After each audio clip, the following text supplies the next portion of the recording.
Assalamu alaikum, guys. Welcome back to Habibis Only. If you're new here, please drop a like and subscribe. And if you're not new, as always, drop a like anyways. Seeing that it's Muharram, it's only right to begin with us extending our condolences, not to just the Shias, not to just Muslims, but to all of humanity on the loss and the shahadat, the martyrdom of Imam Hussein alayhi salam. So let us say, Assalamu ala al-Hussein wa ala Ali ibn al-Hussein wa ala awlad al-Hussein wa ala ashab al-Hussein. Furthermore, before getting into our video, let's send our salams to the seal of the messengers, the peak of creation, Abul Qasim Mustafa Muhammad. Alright guys, so with it being Muharram, the topic we kind of came up with ties in a little bit. The concept of morality, specifically the issue that comes with making the right choice. Differentiating good between bad, right between wrong. Essentially, it's one of those videos where I don't anticipate we'll probably be getting a lot of views on this. If we inspire just one person, then everything is worth all of it. So I'm going to just leave it with this quote by Arthur Schopenhauer, who says, "The person who writes for a fool is always sure of a large audience." So I like to think our small audience probably is a good thing. I'm not indication of that we're no problem. So anyways, let's just jump into the video. Let's get into it. Let's start by asking the most simple question, really, like, why is it more difficult to make the right decision than the wrong decision? Yeah, exactly. You know? Why is it so easy to make the wrong choice as opposed to making the right choice? Because a lot of times, making that good choice, that right choice that you subconsciously know, sometimes become a possible feat. We're like more inclined in anything that you do to just choose violence, so to speak, you know? The way I kind of see it, bro, it's more of a big issue with us trying to be on our deen in a country that don't necessarily really recognize it nor make it easy for you trying to practice your faith. I think it comes to the point where society has one view, your religion has another, and it's this constant conflict that just continuously every day puts you in these situations where it's not making it easy on you by any means. And even probably if you were in a Muslim country, still probably you're gonna have those issues, but maybe not on such an effect that we have to deal with it. Every day you're being bombarded, bro, and I feel this personally. Like every time I step outside the house, I'm bombarded by all of this garbage. Everybody, no matter what religion you are, at the end of the day, our core values in every religion, they're basically the same. Okay. If you really go look into it. Perfect example, it's Muharram. So even if you're not Shia, even if you're not Muslim, regardless, if you know a little bit about the situation, one can see that it's a tragedy on a humanitarian level. So you don't have to have the religion, nothing. You just have to know what happened, what transpired, to know that this was a disgusting situation. People are just more inclined to steal. People are more inclined to cheat. I don't want to make it sound corny and say to like do the right thing, but I just remember when I was in first grade, I went to get a pizza from the lunch lady. I gave her like $1 or some $2, whatever the pizza slice was worth. She was supposed to give me back 2 quarters. She gave me back $2 coins. I went and returned them to her, and she called me an honest young man. Did you know they were dollar coins? Yeah. So you knew. Okay. Like, respectable. I don't know. I felt good. You know? Yeah. Some people, they just feel better if they kept it. It's becoming very dangerous. That's what I'll say about society in the sense that I've heard it from professionals. For example, a dentist, he deals with kids. It's a dentist for children. Says, I've seen maybe like 1 or 2 children in my entire career who came in, maybe confused, lost in regards to gender, that situation. He says now within like the last couple of years, he sees like 1 every month, like 10-year-olds, 8-year-olds confused about their gender. Boys coming with like painted nails.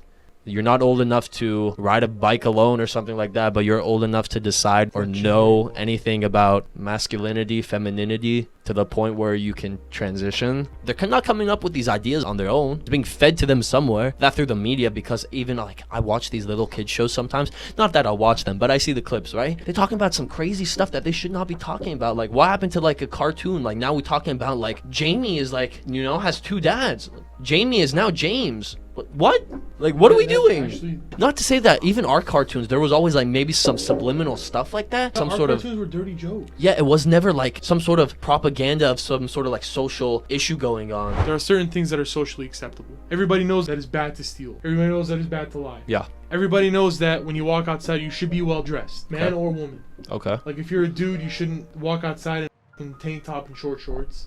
And the same goes for women, you know what I mean? Like, look back to the 1940s, how men used to walk out in suits. I love that era for that. You know how sick it is, like, how well they dress? But anyways, yeah. So I'm saying, I feel like society makes it so hard. Like, if you don't steal, if you don't lie, if you don't dress slutty, men or women, everybody ridicules you. You know, like, you're labeled as like a goody two shoe. I have a very good example. Some friends of mine, we all have a little get together, like barbecue and a movie night, or we were watching a fight or a game, whatever it was, right? So my friend's fiance, good buddy of mine, and I've known his fiance for some time now a full-time hijabi. So she there as well, very nice girl. Situation is, so she's wearing the hijab, she's there. This other mutual friend comes in and kind of gives her this look. She's all like, it's like, wow.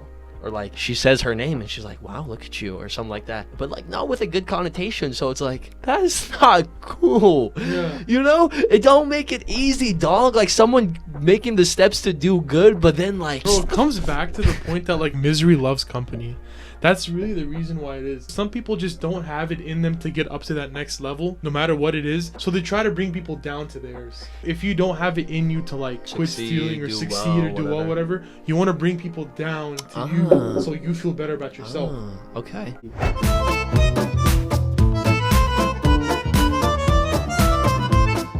Alright guys, and for the segment you all know and love, Chai time. Yes sir. Today we got mango peach. I love this one, yeah. It's one of my favorites, mango peach. And as always, we drink them unsweetened.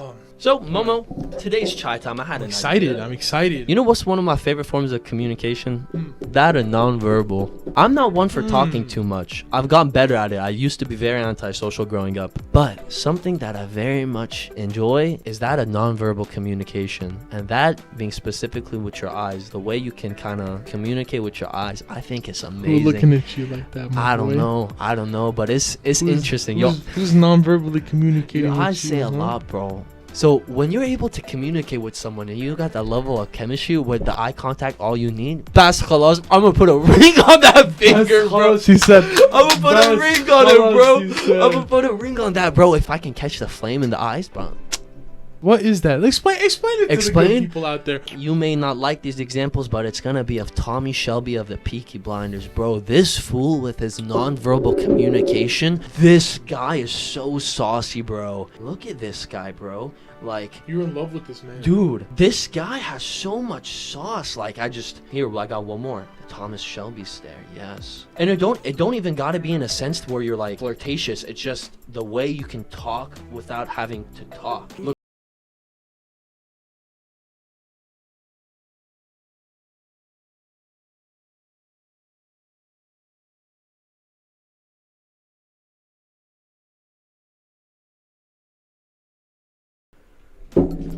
Nonverbal communication, I think it's a lost art. Like, if you're in court, if you're a lawyer in court, and you just let the other side talk, okay, without saying I object, without whatever, yeah, just sit there and just listen. You let them talk, you'll get them wondering, what is he thinking about? What has he got up his sleeve? Why isn't he saying anything? They'll start to talk more to strengthen themselves. They'll always say something to doom themselves. Interesting. And this goes for if you're on a date. A halal date, of course, after you talk to the baba. Yes, of course. Let's make it clear here. Let's make it clear here. Halal 110% everything we say. No kiss before marriage. If you're on a date or if you're with a group of friends, getting to know, yeah. Okay? You don't have to talk. You can gain so much by shutting up and just looking at them the way they express, the way they talk, where they're looking. Body language, that's what I'm saying. Yeah. Body language, I love body language. I prefer body language as opposed to verbal. It's half of communication. Yeah. Just be wary of nonverbal communication. Big weapon. Big underrated weapon. Especially the eye contact. Men, don't break eye contact. If you really want that girl to like you, look her dead in the eye. Moment you break eye contact, you're showing weakness. Don't be weird with it though. Don't be weird with it, just don't fucking owl eye her. Oh yeah. Like an open, but just look her in the eye. That just shows be confidence. Cool with it, bro. Be confident with it. Don't be creepy with it. If you catch her looking, don't break it. That's it. You leave it at that. Mm-hmm. All right, back to the video, Mo. So, Momo, let's go back to... What were you saying? Society says one thing, but then your culture may say another, your religion may say another. So you have like three options here. You have three entities saying what is right, what is wrong, or something of that nature, right? You have society right now, which is very liberal, right? You have a culture, if you're Middle Eastern, it's probably a lot more conservative, right? Then you got your faith. If you're Muslim, it's conservative, but it's also not maybe as conservative as some cultures. I will say some cultures are very like excessive, like too much. The way I order it in my head is like religion, culture, then society in terms of norms. Religion, obviously, it's the baseline. Yeah. Religion. And if you have a conflict versus your culture, religion overtakes everything, which right? often isn't the case, unfortunately. Usually culture kind of takes precedent. whatever, religion tells you to go left, but says the Culture cultural says norm go- tells you to go right, I go left, okay? Let's just say that way. But culture is the way that I look at life. Religion is the rules that I live by. Culture is how I grew up, the foods I like to eat, the way I treat people. Your culture is you as a person. Yeah, me as a person. Okay. And then society is just like whatever place you live in, this is what this collection of people decided is normal and not Kind normal. of just the arena you're placed Yeah, in. exactly. In this particular area of the world, Called California. Really is Let's California. specify. Let's specify. California, We're in California. is a big part. I got my religious objective beliefs. Mhm. I got my cultural beliefs. And then the society that we live in, that line is kind of blurred. What's right and what's wrong is blurred. I don't know anymore. I really don't, like, to be honest with you. If I go call somebody like him over there, they'll get offended if I say like him. That's how I grew up though. How do you know if you're doing right and wrong when you don't know what's right and you don't know what's wrong? I understand what you're saying, that on a societal level, the lines are blurred on what is right, what is wrong. It's a lot more difficult, right? Yeah. That's what makes it even harder for you to be a practicing Muslim. That's what makes it 10 times harder in today's time, because we have our moral principles in which to abide by, right? But then society at almost every level is the opposite, which makes it very hard. And even the Prophet, he like predicted, he stated that at the end of times, it will be so hard for a believer to keep on to his faith. If everything people do is acceptable, then like, what's the benefit to society in that I point? agree. At So what I will point- say, for a female to dress provocatively, it is not a good thing. It is a wrong thing to do, right? But in society, it is not a wrong thing to do. It's just her expressing herself and dressing the way she because wants. look, the rules of society, you can't tell people how to dress. But then at the same time, the rules of society tells you that no matter how somebody dresses, you can't look. So where's the rule in that? Like, what's right? Is it right for human nature to take precedent? Or is it right for the female to dress provocatively and expect people not to look? I don't want to bring this on like the big social issues of like negative. It applies to literally everything. Every level of life. Every level of every level of choice, life yeah. has this issue. dilemma. At the end of the day, it comes down to like, I think truly a person's heart. If you kind of have more of this darker heart, then you're just going to be more prone to obviously make those bad decisions, and you know, you're not going to have no remorse or bad feeling about making them. You're not going to care no more. Again, it's Muharram. Perfect example. Why was it so easy for the majority to fight the grandson of the Prophet? How many people actually like were on the side of the grandson of the Prophet? You have 72 of them. Everyone else was on the side of the oppressor. On one end, in that particular example, you have this truth and this stand for justice and essentially not backing down in the face of an oppressor. But in exchange for standing for the truth, you're going to give your life. It all boils down to when you do the right thing, you sacrifice. Yes, I think that's a very good point. People don't want When you sacrifice. do the right thing, you as an individual, you're probably going to lose out on something. Doing the right thing sacrifices like individual pleasure for the benefit of others. When doing the wrong thing sacrifices benefit of others for individual pleasure.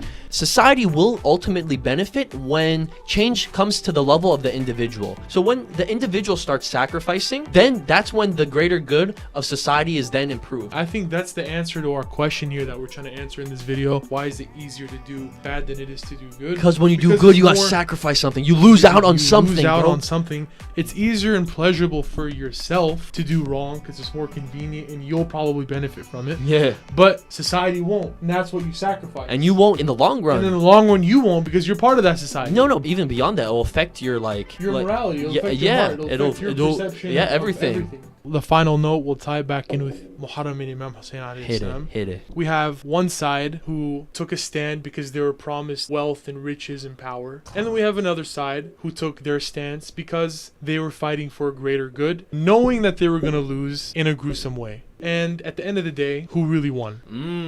So On one side, you got shrines, that essentially, you know, the graves and the shrines, the most visited places on earth. I'm not even kidding. I'm pretty sure that's the statistic. It is the most visited place on an annual basis. yeah, it is. How crazy is that? That says something, do it not? It says a lot. I think that's a great note to leave Yeah. off of. That's it. Anyways, guys, we Anyway, guys. appreciate y'all watching. This was an interesting video. I personally like doing these ones. If you haven't already liked the video, drop a like. Helps us out. If you haven't already subscribed, Subscribe. Just do it! Yeah. Anyways, guys, with that being said, this has been Habibis Only, which so we appreciate y'all watching. See you in the next episode.